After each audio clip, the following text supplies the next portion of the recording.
નમસ્કાર। તો મિત્રો તારીખ 22 જુલાઈ 2025 સોના ચાંદીના બજાર ભાવ કેવા રહ્યા તે વિશેની માહિતી આ વિડીયોમાં જોશું। તો જે પણ મિત્રો યુટ્યુબના માધ્યમથી અમારી માહિતી જોઈ રહ્યા હોય તે ચેનલને સબસ્ક્રાઇબ કરી લેજો અને જે પણ મિત્રો અમારી માહિતી ફેસબુકના માધ્યમથી જોઈ રહ્યા હોય તો ફેસબુક પેજને ફોલો કરી લેજો।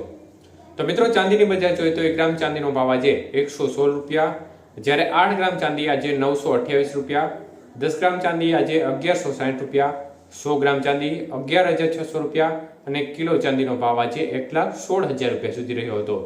તો મિત્રો ખાસ કરીને આજે પ્રતિ 1 કિલો ચાંદીના ભાવમાં ફરી એકવાર કોઈ પણ પ્રકારની હલચલ જોવા મળી નહોતી। બજાર છે એકંદરે ફરી એકવાર સ્થિર રહી હતી અને 1 કિલોએ 0 રૂપિયાનો વધારો જોવા મળ્યો હતો। 22 કે સોનાના ભાવ જોઈએ તો 1 ગ્રામનો ભાવ આજે 9,185 રૂપિયા, 8 ગ્રામ સોનું આજે 73,480 રૂપિયા, 10 ગ્રામ સોનાનો ભાવ 91,850 રૂપિયા અને 100 ગ્રામ સોનું 9,18,500 રૂપિયા સુધી રહ્યું હતું। તો મિત્રો 22 કે સોનાના 100 ગ્રામના ભાવમાં 1,000 રૂપિયાનો વધારો જોવા મળ્યો હતો। જ્યારે વાત કરીએ આજના 24 કે સોનાના ભાવ વિશે તો મિત્રો 1 ગ્રામ સોનાનો ભાવ આજે 10,020 રૂપિયા, જ્યારે 8 ગ્રામ સોનાનો ભાવ 80,160 રૂપિયા, 10 ગ્રામ સોનાનો ભાવ 1,02,000 રૂપિયા અને 100 ગ્રામ સોનું આજે 10,02,000 રૂપિયા સુધી રહ્યું હતું। તો 24 કે સોનાના 100 ગ્રામના ભાવમાં ફરી એકવાર 1,100 રૂપિયાનો વધારો જોવા મળ્યો હતો।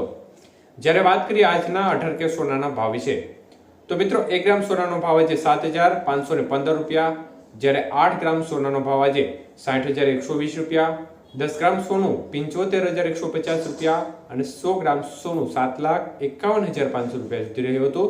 તો 18 કે સોનાના 100 ગ્રામના ભાવમાં ફરી એકવાર 800 રૂપિયાનો વધારો જોવા મળ્યો હતો। તો મિત્રો ડોલર સામે રૂપિયો છે તે પણ જોરદાર તૂટ્યો છે। 86 રૂપિયાની ઉપર સપાટી હવે ડોલર સામે રૂપિયામાં જોવા મળી રહી છે। 86 રૂપિયા 31 પૈસા નજીક આજે ડોલર સામે રૂપિયાનું મૂલ્ય જોવા મળી રહ્યું છે। તો સતત રૂપિયો તૂટી રહ્યો છે અને રૂપિયાની અસર મતલબ કે રૂપિયો નબળો પડી રહ્યો છે, સાથે સાથે ખાસ કરીને વૈશ્વિક પરિસ્થિતિઓ તંગ જોવા મળી રહી છે। 1 ઓગસ્ટના રોજ જે ડોનાલ્ડ ટ્રમ્પે આપેલી ડેડલાઇન છે તે પૂર્ણ થવા તરફ જઈ રહી છે અને ટેરિફ રેટ 1 ઓગસ્ટથી અનેક દેશો ઉપર લાગુ થઈ જશે।